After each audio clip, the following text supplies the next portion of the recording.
content had some disturbing visuals. Viewer discretion is advised. ఈ content మూల కొంత కలవరపాటు గురించే అంశాలను తగు జాగ్రత్తలు తీసుకోమని హెచ్చరిస్తాం. వనస్థలిపురం సాఫ్ట్వేర్ సునీత కేసులో విస్తుపోయే విషయాలు బయటపడుతున్నాయి. హాస్టల్లో ఉంటూ మాజీ భార్యకు స్కెచ్ వేశాడు మహేష్. సో ఎప్పుడైతే 2002లో పెళ్లి జరిగింది, 2023లో వాళ్ళు కెనడాకి వెళ్ళిపోయారు. కెనడాకి వెళ్ళిపోయి అక్కడ కొన్ని రోజుల్లోనే వారిద్దరి మధ్య విభేదాలు మరింతగా పెరిగిపోయాయి. ఆ తర్వాత వెంటనే ఇక్కడికి వచ్చేసారు. 2004 విడాకులు అయిపోయాయి. 2025లో త్రినాథ్ అనేటువంటి వేరే ఒక యువకుడితో ఇటు ఆ మహిళకు పెళ్ళైంది సునీతకి. ఆ తర్వాత పక్కాగా ఇద్దరు ఒకరికొకరు అండర్స్టాండింగ్లో భాగంగానే విడాకులు తీసుకున్నారు. అంతవరకు బాగానే ఉంది. ఆ తర్వాత తన పైన కేసు నమోదు చేసింది. ఎప్పుడు 2023లో కెనడా నుంచి తిరిగి వచ్చిన తర్వాత ఆ మహిళ సునీత భర్త మహేష్ పైన ఫిర్యాదు చేసింది చంద్రాపూర్, మహారాష్ట్రలోని చంద్రపూర్ జిల్లా బరంపూర్ పోలీస్ స్టేషన్ పరిధిలో. దీంతో ఇక్కడికి వచ్చినటువంటి మహేష్, అంటే అప్పుడు కెనడా నుంచి ఆ భార్య రావడం కూడా పోలీసుల సహాయంతోనే వచ్చింది. ఇక్కడికి వచ్చిన తర్వాత మహేష్ మళ్ళీ తిరిగి వెళ్ళడానికి ఎటువంటి అవకాశం లేదు, కేసులు ఉన్నాయి కాబట్టి వీసా, పాస్పోర్ట్ రకరకాలుగా ఇబ్బందులు అయిపోయాయి. తర్వాత విడాకులు వచ్చేసాయి, అయిపోయింది. ఆ తర్వాత పక్కాగా ఇంకా సునీత కారణంగానే ఈ పరిస్థితి వచ్చింది నాకని చెప్పి కక్ష పెంచుకున్న మహేష్ ఎలాగైనా సరే సునీతను హతమార్చాలనుకున్నాడు. తను ఎక్కడుంటుంది అని వివరాలు తెలుసుకొని తను ఉంటున్నటువంటి ప్రాంతానికి సమీపంగా ఓ హాస్టల్లో దిగాడు. పేయింగ్ గెస్ట్గా దిగాడు. తుర్కియాంజలోని హాస్టల్లో దిగినటువంటి మహేష్ నిత్యం ఆ అమ్మాయిని గమనిస్తుండేవాడు, మహిళని గమనిస్తుండేవాడు. ఏం చేస్తోంది, ఎటు వెళ్తున్నారు, ఎవరు వస్తున్నారు, ఎవరు పోతున్నారు, అత్త ఏంటి, మామ ఏంటి, మరిదేంటి అన్నీ కూడా ఎప్పటికప్పుడు ఇన్ఫర్మేషన్ పసిగడుతూ ఉండేవాడు. అయితే ఆ రోజున ఏ రోజైతే భార్యని మాజీ భార్యని హతమార్చాడో ఆ రోజున ఒక బ్యాగ్లో అన్ని పక్కా టూల్స్ వేసుకొని వెళ్ళాడట. వాచ్మెన్కి ఎక్కడ కూడా అనుమానం రాకుండా అర్బన్ కంపెనీకి సంబంధించిన వ్యక్తి నేను రిపేర్ కోసం వచ్చాను, ప్లంబింగ్ వర్క్ కోసం వచ్చానని చెప్పి చెప్పుకొచ్చాడు. ఆ తర్వాత అక్కడ లోపలికి వెళ్ళిపోయాడు. ఆ సునీతను చూడగానే వెంటనే మీద పడిపోయి ఆమె పైన పూలకుండుతో నెత్తిపై కొట్టడం మొదలుపెట్టాడు. చాలా పెద్ద ఎత్తున దాడి చేశాడు. అటుగా వచ్చినటువంటి సునీత అత్త, ప్రస్తుత భర్త వాళ్ళ తల్లి వాషింగ్ మిషన్ దగ్గర నుంచి రాగానే ఒక్కసారిగా పెట్రోల్ బాటిల్ లోపల నుంచి తీసి చూపించి చంపేస్తాను బెదిరించాడంట. దీంతో ఉలికిపడ్డటువంటి ఆ మహిళ, అంటే సునీత వాళ్ళ అత్త అక్కడే ఆగిపోయింది, భయపడిపోయింది. అయితే డీటెయిల్లోకి వెళ్తే హాస్టల్లో ఉంటున్న సమయంలో హాస్టల్లో ఏం చేస్తూ ఉండేవాడు, ఒక సైకోలాగా ఎందుకు మారిపోయాడు. అటు భార్య పెళ్లి చేసుకుంటే ఆయన కూడా వేరే ఒక పెళ్లి చేసుకోవాల్సింది, చాలా చక్కగా ఉండాల్సింది. లేదు, ఆయన సైకోయిజానికి పరాకాష్ట ఏంటంటే భార్యని హతమార్చి అదే చోట పక్కనే కూర్చొని ఫ్రూట్స్ తింటున్నాడంట. అంటే ఎందుకు ఇలా చేయాల్సి వచ్చింది, సైకోయిజానికి గల కారణం ఏంటంటూ ఆర్టీవీ అన్వేషిస్తూ వెళ్ళింది. సో మహేష్ గురించి తెలిసి ఆ హాస్టల్లో ఉన్నటువంటి యువకులు కూడా షాక్ గురయ్యారు. ఎప్పుడు ఒకే చోట కూర్చొని ఆలోచించేవాడట, ఎవరితో కూడా మాట్లాడకపోయేవాడంట. సునీత రెండో పెళ్లిని జీర్ణించుకోలేనటువంటి మహేష్ హాస్టల్లో ఉంటూ హాస్టల్లో ఒక్కడే తనంతట తాను ఆలోచిస్తూ ఉండేవాడు. ఎప్పుడు చూసినా ఒక డిఫరెంట్ పర్సనాలిటీగా ఉండేవాడు. ఎవరితో మాట్లాడేవాడు కానే కాదు. సో ఎవరితో మాట్లాడకపోయేవాడు, అంతా చాలా గోప్యంగా తనంతట తాను ఆలోచిస్తూ ఉండేవాడు. సడన్గా నిన్న మధ్యాహ్నం సునీతను హతమార్చాడు ఈ కిరాతకుడు అని చెప్పి ఈ విషయం తెలిసి వెంటనే ఆ తోటి హాస్టల్ మేట్స్ అంతా కూడా షాక్ గురయ్యారు. అయితే ఆర్టీవీ ఆ హాస్టల్కి వెళ్ళింది. ఆ హాస్టల్లో విషయాల్ని అక్కడ ఉన్నటువంటి ఇతర హాస్టల్ మేట్స్తో మాట్లాడించింది. సో ఆర్టీవీ చేసినటువంటి ఈ ఆపరేషన్లో అక్కడ అటువంటి వ్యక్తి ఎవరైనా ఉన్నారా, అంటే ఏం చేసేవాడు, ఎలా చూస్తూ ఉండేవాడు, ఆయన ప్రవర్తన ఏంటి, ఆయన ఉద్దేశం ఏంటి అని చెప్పి అక్కడ ఆర్టీవీ ఆ హాస్టల్ మేట్స్తో మాట్లాడించింది. ఒకసారి హాస్టల్ మేట్స్తో ఏం మాట్లాడింది, వాళ్ళు ఏం చెప్పారో చూద్దాం. సాయంత్రం కార్ గుర్తులేదు, సంథింగ్ కార్ మీద కవర్ సంథింగ్ ఏదో చేసి ఉండే బ్యాగ్ పట్టుకున్నట్టు నేను చూస్తాను.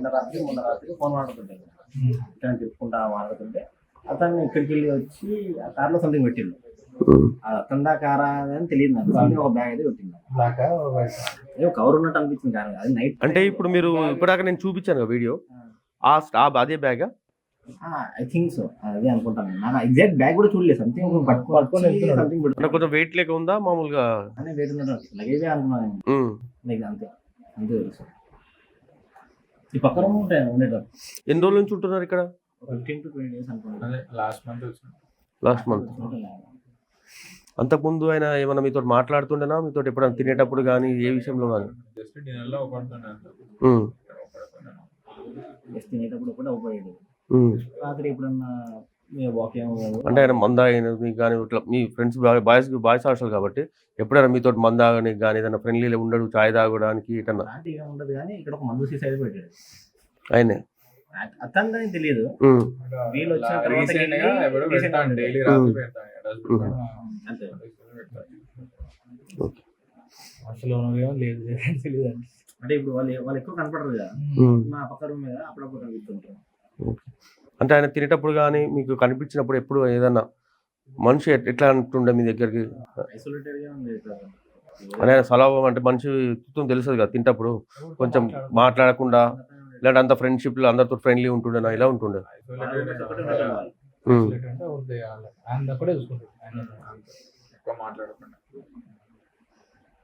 టెన్షన్ కనపడతారా అంతేం లేదు, డీసెంట్ గానే ఉంటున్నాం.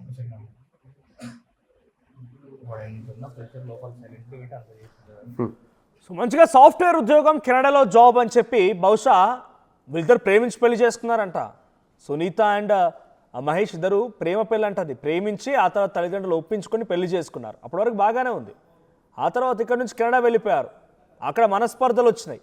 ఒకేసారిగా మనస్పర్ధలు వచ్చేసి విడాకుల వరకు వెళ్ళిపోయింది.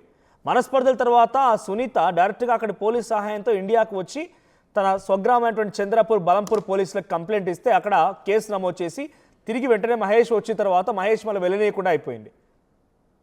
ఇద్దరు చదువుకున్న వాళ్ళే, అందుకే అతిగా చదువుకున్నా కూడా ఇబ్బంది అని అంటారు చూసారు. బహుశా ఈగో క్లాస్ ఏమో, ఏం ఈగో క్లాస్ వచ్చాయో తెలియదు కానీ కంప్లీట్గా ఒక సాఫ్ట్వేర్ ఉద్యోగం కాస్త ఒక సైకోగా మారిపోయాడు. సైకోగా మారిపోయి ఇప్పుడు తన కట్టుకున్న భార్యనే విడాకులు ఇచ్చేసిన తర్వాత తన బతుకు తను బతుకుతోంది. అంతగా ఉంటే ఇతను కూడా ఇంకో పెళ్లి చేసుకోవాల్సింది, ఇంకో మహిళతో నిజంగా ఎవరిని యాక్సెప్ట్ చేస్తే పెళ్లి చేసుకొని చక్కగా ఉండాల్సింది. కానీ ఆ మహిళని టార్గెట్ చేస్తూ హాస్టల్లో ఉండి సినిమాలో జరుగుతుంటాయి ఇలాంటివి. ఒక నిజమైనటువంటి ఒక మర్డర్ చేయాలన్నా లేకపోతే ఇంకేదైనా ప్లాన్ చేయాలన్నా కూడా చాలా పక్కాగా స్కెచ్ వేసుకొని ఇంటి ముందు తిష్ట వేసుకోవడమో లేకుంటే చిన్న సిగరెట్ డబ్బాలు ఓపెన్ చేయడమో పాన్ షాప్లో లేకుంటే టీ స్టాల్లో ఇట్లాంటి ఇన్వెస్టిగేషన్లు మన సినిమాలో చూస్తూ ఉంటాం. కానీ ఇక్కడ నిజ జీవితంలో జరిగింది. మహేష్ 20 రోజుల పాటుగా ఓ హాస్టల్లో ఉన్నాడంట. ఓ కార్ని సెల్ఫ్ డ్రైవ్ కార్లో అద్దె తీసుకున్నాడు, బ్యాగులు కొనుక్కున్నాడు, పనిముట్లు కొనుక్కున్నాడు, టూల్స్ అన్నీ కొనుక్కొని పర్ఫెక్ట్ ప్లాన్ రెడీ అయిన తర్వాత అదే సమయానికి అక్కడికి వెళ్ళాడు. వాచ్మెన్కి ఏమాత్రం అనుమానం రాలేదు. అప్పటి వరకు ఆ మరిది అంటే సునీత వాళ్ళ మరిది కూడా అదే ఇంట్లో ఉంటూ సడన్గా అదే ఒక చిన్న పని విషయంలో బయటకు వచ్చాడంట. అంతలోనే కథం ఆయన ప్లాన్ ఎగ్జిక్యూట్ చేసి మహేష్ లోపలికి వెళ్ళిపోయాడు. అర్బన్ కంపెనీకి సంబంధించిన వ్యక్తి నేను ఇదో రిపేర్ చేయడానికి వచ్చానని చెప్పి లోపలికి వెళ్ళిపోయి మహిళని హతమార్చాడు. సో ఈ సైకో కిల్లర్ ఒక రకంగా చెప్పండి అదే మాట. ఎందుకంటే పక్కనే తన మాజీ భార్య మృతదేహాన్ని పెట్టుకొని పండ్లు తింటున్నాడు, ఫ్రూట్స్ తింటున్నాడంట. ఇంత పక్కాగా ఇంత మైండ్ ఒక సైకోలాగా బిహేవ్ చేసిన మహేష్ ఘటన పైన ఫుల్ ఇన్ఫర్మేషన్ని ఆడ హాస్టల్ మేట్స్ చెప్పుకొచ్చారు. మా ప్రతినిధి పవన్ అందిస్తారు. పవన్, ఏం జరిగింది అక్కడ? హాస్టల్ మేట్స్ ఏం చెప్తున్నారు? Welcome to RTV. వనసలిపురంలో ఒక నిండు గర్భిణి, ఒక 3 నెలల గర్భిణిని చేసిన ఘటన 2 తెలుగు రాష్ట్రాల్లో సంచలనం సృష్టిస్తూ ఉంది. మరి అంత కిరాతకంగా చేసిన మహేష్ సుమారుగా 3 నెలల పాటు మనం చూస్తున్న హాస్టల్ ఏదైతే ఉందో ఆరున్ హాస్టల్ పీజీ ఇక్కడే ఉంటూ సుమారుగా సొంత ఇంటి చుట్టూ కూడా సుమారుగా గస్తీ కాస్తూ రిక్కి నిర్వహించి ఏ టైంకి ఎవరు వస్తున్నారు, ఏ టైంకి ఎవరు వెళ్తున్నారు అనే ప్రతిదీ పక్కా ఇన్ఫర్మేషన్ తీసుకోవడం జరిగింది.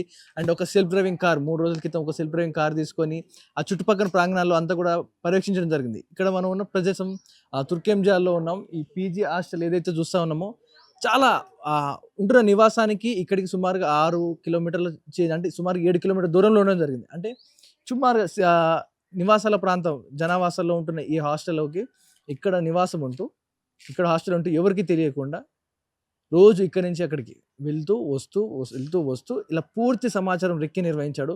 మరి ఇదే హాస్టల్లో ఉండేవాడు. సుమారుగా మనం చూస్తా ఉన్నాం ఏదైతే హాస్టల్ ఉందో Arun hostel for PG mens, ఇదే హాస్టల్లో ఉండేవాడు అంటూ కూడా పోలీసు సమాచారం అయితే అందడం జరుగుతూ ఉంది. మరి ఇదే హాస్టల్లో ఇక్కడే ఉండి సుమారుగా 3 నెలల పాటు ఇదే హాస్టల్లో ఉంటూ నివాసం ఉంటూ ఇక్కడే బస చేసుకుంటూ ప్లాన్ ప్రకారం అంతా కూడా ఉండడం జరిగింది. మరి ఎందుకని ఇక్కడ ఇంత చివరిలో రూమ్ తీసుకొని ఉన్నాడు, సిటీ శివార్లో రూమ్ తీసుకొని మరి ఎవరికి ఇక్కడ ఉంటే ఎవరికి తెలియదు అనుకున్నాడో మరి ఏమనుకున్నాడో మరి మహేష్ అనే వ్యక్తి. మరి ఈ చుట్టూ చూసుకోవచ్చు మరి కమిటీ ఒక పెద్ద బిల్డింగ్, ఈ బిల్డింగ్లో నివాసం ఉంటూ ఈ వ్యక్తి అంటే ఎంత చాకచక్యంగా ఉన్నాడంటే ఇక్కడికి వచ్చాడు వెళ్ళాడు అనేది కూడా సమాచారం ఎవరి దగ్గర లేదు. అంత గుప్తంగా సైలెంట్గా వచ్చి వెళ్తా ఉన్నాడు. మరి హాస్టల్ తీసుకోవడానికి గల కారణం ఏంటి? ఇక్కడే ఎందుకు ఉంటా ఉన్నాడు? సుమారుగా ఇదే ఫ్లోర్లో బ్రదర్ మీకు ఏమైనా ఐడియా ఉంది ఇతను చూసారా? కాలేజ్కి వెళ్ళి వస్తా కదా, ఈవినింగ్ టైంలో మెస్ టైంలో ఎప్పుడు రాలేదా? మిస్ టైంలో అయితే ఎప్పుడు కనిపించింది. అందరికి ఎవరికి కూడా మరి ఇదే హాస్టల్లో ఉంటున్నాడు ఇదే హాస్టల్లో ఉంటున్నట్టు పోలీసులకు చెప్పడం జరిగిన సమాచారం ఇచ్చాడు. మరి ఎవరికి కూడా తెలియదంటే మరి అంత సమాచారం అంత గోప్యంగా ఎందుకు ఉంచుకున్నాడు? ఎవరికి తెలియదంటే సమాచారాన్ని అంటే సీక్రెట్గా రావడం సీక్రెట్గా పోవడం ఇంత గోప్యంగా ఎందుకు ఆ ఇన్ఫర్మేషన్ ఉంచుకోవడం? ఏదైనా అసలు ఇదే హాస్టల్లో సుమారుగా 2 నెలలుగా ఉంటూ ఇక్కడే ఉంటూ నివాసం ఉంటూ ఇంత చేస్తున్న ఈ మహేష్, ఇంత ఘాతుకాన్ని పాల్పడ్డ మహేష్ మరి ఎందుకని ఎవరికి కనపడకుండా మరి హాస్టల్ తీసుకోవడం కారణం ఏంటి? ఇది చూసుకోవచ్చు మనం సుమారుగా సిటీ శివార్లో ఇది చుట్టూ కూడా జనావాసాలు, మంచి నేచర్గా ఉన్న ప్రాంతం. అతను ఉండడానికి కూడా మంచి నివాసాన్ని ఎంచుకున్నాడు. ఎలాంటి నివాసం చూసుకోండి, చాలా సిటీకి చాలా దూరంలో ఇళ్ళ మధ్యలో ఒక పల్లెటూరు అట్మాస్ఫియర్లో ఉన్నాం. అండ్ దట్టు సుమారుగా ఇంటి నుంచి 7 కిలోమీటర్ల దూరంలో ఈ నివాసానికి తీసుకోవడం ఉండడం జరిగింది. మరి ఇదే హాస్టల్లో అదే ఫ్లోర్లలో అనుకున్నాం, ఇది పైన ఫ్లోర్లో అనుకున్నాం, కానీ ఓనర్స్ ఈ హాస్టల్ ఓనర్స్ కూడా ఏమీ చెప్పడానికి నిరాకరించారు. మాకేం తెలియదు అంటూ కూడా వెనకేసుకోవడం రావడం జరిగింది. కానీ ఆర్టీవీ లోతుల్లోకి వెళ్ళి పరిశీలించిన తర్వాత కొన్ని అంశాలు బయటికి రావడం జరిగింది, కొన్ని నిజాలు బయటికి రావడం జరిగింది. ఇదే గ్రౌండ్ ఫ్లోర్లో ఇదే రూమ్లో ఉండడం జరిగింది ఆ మహేష్ అనే వ్యక్తి. మరి ఇంత సమాచారం అందుకున్న తర్వాత మనం చూస్తున్నాం ఇదే ఫ్లోర్లో మనం ఏదైతే చూస్తూ ఉన్నామో ఇదే ఫ్లోర్లో ఇదే రూమ్లో ఇక్కడే నివాసం ఉండేవాడంట మరి ఆ మహేష్. మరి నిర్వాహకులు ఎందుకని ఇక్కడ హాస్టల్ యాజమాన్యం ఏది కూడా బయట పెట్టకుండా అంత గోప్యంగా మెయింటైన్ చేస్తూ ఉన్నారు? మరి నిజానికి అతను ఒక హంతకుడు, ఒక మహిళను అతి కిరాతకంగా పూల కుండిని కొట్టేసి కిరాతకుడు. మరి ఎందుకని ఇదే రూమ్లో నివాసం ఉండే మహేష్ మరి ఈ హాస్టల్ యాజమాన్యం దాచిపెడుతోంది. ప్రతి విషయాన్ని కూడా దాచిపెట్టే ప్రయత్నం చేశారు ఈ హాస్టల్ యాజమాన్యం. మరి ఇంత కిరాతకంగా ఇక్కడే ఉంటూ రిక్కి నిర్వహించి మరీ చంపడానికి ప్రయత్నించాడు. మరి ఈ హాస్టల్ చుట్టుపక్కల కూడా మొత్తం కూడా ఒక విలేజ్ అట్మాస్ఫియర్, మొత్తం కూడా ఒక పల్లెటూరులో ఉన్నట్టుగా కనిపిస్తోంది అట్మాస్ఫియర్ కూడా. సో ఇక్కడ కొంతమంది యువకులు ఇదే హాస్టల్ ఉంటున్న కొంతమంది యువకులు చెప్పిన కథనం ప్రకారం సేమ్ ఇలాంటి ఒక కారు ఏదైతే మనం చూస్తా ఉన్నామో ఇలాంటి ఒక కారు ఇలాంటిదే ఒక పట్టా కప్పి ఉందంటే ఆ సమయంలో ఒక పట్టా కప్పిన సమయంలో ఉదయం సమయంలో ఒక బ్యాగ్, ప్రతిసారి ఒక బ్యాగ్ పట్టుకొని మనం ఏదో సీసీటీవీలో చూసాం, ఒక నల్ల కలర్ బ్యాగ్ పట్టుకొని వెళ్తా ఉన్నాడో అలాంటి బ్యాగ్ తీసుకొని హాస్టల్ నుంచి తను ఇలాంటి కారులో లోడ్ చేసుకొని పెట్టుకున్నాడు. అంటే ఇప్పుడు కూడా ఇలాంటి ఒక పట్టా కప్పి పెట్టేవాడంట కారు ఏదింటనే తెలియకుండా. అంత ప్రతిది కూడా చాలా క్షుణ్ణంగా ప్రతి పిన్ టు పిన్ పాయింట్ కూడా నోట్ చేసుకున్నాడు. ఇదే దారిలో చాలాసార్లు సుమారుగా 15 రోజులుగా ఇదే ఇంట్లో ఉంటున్నారంటూ కూడా తోటి యువకులందరూ కూడా ఇదే హాస్టల్ ఉంటున్న యువకులు చెప్పారు. మరి హాస్టల్ యాజమానికి తెలియదంట. ఫోటో చూపించాం, అడిగాం హాస్టల్ యాజమానికి మాకేం తెలియదు, ఎవరు లేరు ఇక్కడ అంటూ కూడా మాట్లాడుకుంటూ వచ్చారు. తోటి మిత్రులు కావచ్చు, లోపల నివాసం ఉండే మిగతా హాస్టల్స్లో ఉండే అబ్బాయిలు కావచ్చు, వీళ్ళందరూ కూడా చూసే ఉంటారు. ఏదో సమయం తినే సమయంలో వచ్చే సమయంలో చూశారు, వాళ్ళు చూడడం జరిగింది, గుర్తుపట్టడం జరిగింది ఫోటో చూపిస్తే. మరి హాస్టల్ యాజమాన్యం ఎందుకని దాస్తా ఉంది ఈ విషయాన్ని? ఒక నేరస్తునికి సాయం చేస్తుందా ఈ హాస్టల్? ఒక నేరస్తుని గురించి అడిగినప్పుడు మాకేం తెలియదు అంటే ఆ నేరంలో మీరు కూడా బాల్ పంచుకున్నట్టే. తెలియదు అన్న మాట మీరు ఒక నిజాన్ని దాచినట్టే. ఆ వ్యక్తి ఇదే బిల్డింగ్లో ఉన్నాడు, అదే గ్రౌండ్ ఫ్లోర్లో ఉన్నాడు, అదే రూమ్లో 15 రోజులు పైగా నెల రోజుల నుంచి ఉన్నాడు. కానీ 15 రోజుల నుంచి కొంతమంది కుర్రాలు చూడడం జరిగింది అతని.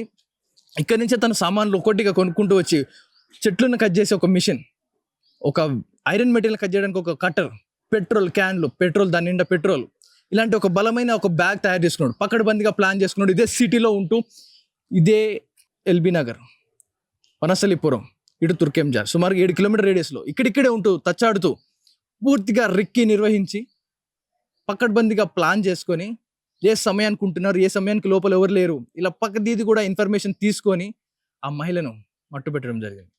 మరి వీరిద్దరి మధ్య విభేదాలు ఎన్నైనా ఉండొచ్చు. ఇటు మాజీ భర్తతో విడిపోయింది, ఇటు వరకట్నం కేసు పెట్టింది అతనిపై, కోర్టుకి వెళ్ళిపోయి విడాకులు తీసుకోవడం జరిగింది. మరి వీరు బయటకు వచ్చారు. కానీ ఆమె పెట్టిన ఆ వరకట్నం కేసు ఏదైతే ఉందో అది మాత్రం కోర్టులో ఇంకా నడవడం వల్ల అతనికి అమెరికా వెళ్లాల్సిన అవకాశాలు ఏవైతే వీసా, ఇమిగ్రేషన్ కావచ్చు, పాస్పోర్ట్ కావచ్చు, ఇవన్నీ కూడా ఆపడం జరిగింది కోర్టు. కేసులన్నీ పూర్తయినంత వరకు కూడా మీరు దేశం విడిచిపోవద్దంటూ కూడా అతనికి ఒక ఆంక్షలు విధించడం జరిగింది. దాని తర్వాత అతను ఇండియాలో ఉండిపోవాల్సి వచ్చింది. తన తల్లికి హార్ట్ అటాక్తో చనిపోవడం జరిగింది. ఇవన్నిటి గల కారణాలు నన్ను వదిలేసిపోయింది సునీత, నా తల్లి చనిపోయింది, నేను విదేశాలకు తిరిగి వెళ్ళలేకపోతా ఉన్నా, ఇలాంటి కారణాలన్నీ కూడా తను బలంగా మైండ్లో పెట్టుకున్నాడు. దీంతోడు సునీత ఒక ఫేస్బుక్లో ఒక పోస్ట్ పెట్టడం జరిగింది. నిన్న పాత జీవితాన్ని వదిలేశాను, కొత్త జీవితాన్ని ప్రారంభించానంటూ కూడా తను ఒక అర్థం వచ్చేలా ఒక పోస్ట్ని పెట్టడం జరిగింది. ఆ పోస్ట్ చూసిన మహేష్ ఇవన్నిటికి గల కారణం సునీతే అని మైండ్లో బలంగా ఫిక్స్ అయిన తర్వాత తనని ఎలాగైనా అంతమొందించాలి అనుకున్న ఈ మహేష్ ఇంత ప్లాన్ వేసుకుని ఇంత రిక్కి నిర్వహించి అతి కిరాతకంగా లోపలికి వెళ్ళి తర్వాత అక్కడే ఉండి అదే బెడ్రూమ్లో ఉండి ఫ్రిడ్జ్లో ఉన్న యాపిల్ తీసుకొని తింటూ ఉన్నాడంటే అతని సైకోటిక్ మెంటాలిటీ ఏ స్టేజ్కి వెళ్ళిపోయింది. అంత సైకోలా మారిపోయాడు. చూస్తున్న మీకేమనిపిస్తుంది కామెంట్ రూపంలో తెలియజేయండి. ఎందుకంటే ఒక క్రైమ్ జరిగింది, ఆ క్రైమ్ జరిగిన చోట అతను అక్కడే ఉన్నాడు, యాపిల్ తింటూ ఉన్నాడు, ఇదే హాస్టల్లో ఉంటున్నాడు. మరి హాస్టల్ యాజమాన్యం అడిగినప్పుడు ఉన్నాడు, జాయిన్ అయ్యాడు, మరి అతని గురించి మాకేం తెలీదు, అందరికి అడ్మిషన్ ఇచ్చామంటూ చెప్తే అది పోయేది. కానీ వీరు అతను ఆ వ్యక్తి మాకు తెలియదు, అసలు ఇక్కడికి జాయిన్ అవ్వలేదు, అతను ఎవరో మాకు తెలియదు అంటూ కూడా ఖండిస్తూ వచ్చారు. ఇప్పుడు వెళ్ళి లోపలికి వెళ్తే నిజాలు బయటకు వచ్చాయి. ఇదే హాస్టల్లో ఉంటా ఉన్నారు. అంటే ఇప్పుడు మీరు చెప్పిన ఈ అబద్ధం గల కారణం ఒక నిందితుడు మీరు కూడా సపోర్ట్ చేసినట్టు, ఈ హాస్టల్ సపోర్ట్ చేసినట్టే. అసలైన తొలి వెలుగు. ఫాలో వాట్సాప్ @తొలి వెలుగు అఫీషియల్.